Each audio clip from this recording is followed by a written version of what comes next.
Magandang araw po sa inyo mga tagapanood or magandang gabi. Ito po ay isang reaction video lamang mula kay tayo na at mag-subscribe sa kanya. Pa-subscribe na rin po sa channel ko. Tara na at nang masimulan na natin. AI o Artificial Intelligence ang isa sa mga teknolohiya na mabilis ang development. Pero bakit nga ba mabilis ang pagbabago sa technology?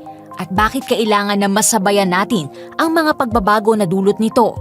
Ilan sa mga dahilan ng mabilis na pagbabago sa technology ay ang mabilis na pagbabago sa kaalaman. Halimbawa nito ay ang computers na sa simula ay simple lamang ang kayang gawin.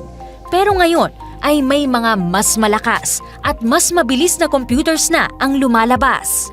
Bukod dito, isa rin sa dahilan ay ang pagdami ng nagkakaroon ng interes at pangangailangan sa bagong teknolohiya.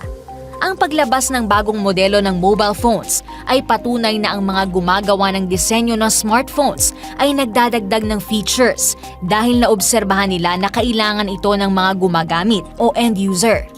Kabilang din sa dahilan ng mabilis na pagbabago ng technology ay ang pagkakaroon ng maraming investor o financial supporters. Pero bakit nga ba dapat sabayan ang mabilis na pagbabago ng technology? Sa kasalukuyan, usap-usapan na ang paglago ng AI ay magreresulta sa pagkawala ng trabaho ng mga tao.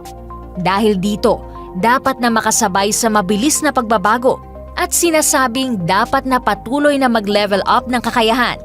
Sa mabilis na pagbabago sa teknolohiya, tandaan na mas mapakikinabangan natin ito kung ito ay gagamitin sa mabuti. Now you know!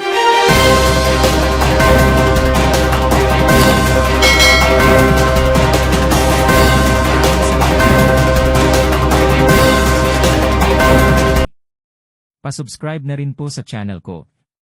Babay po.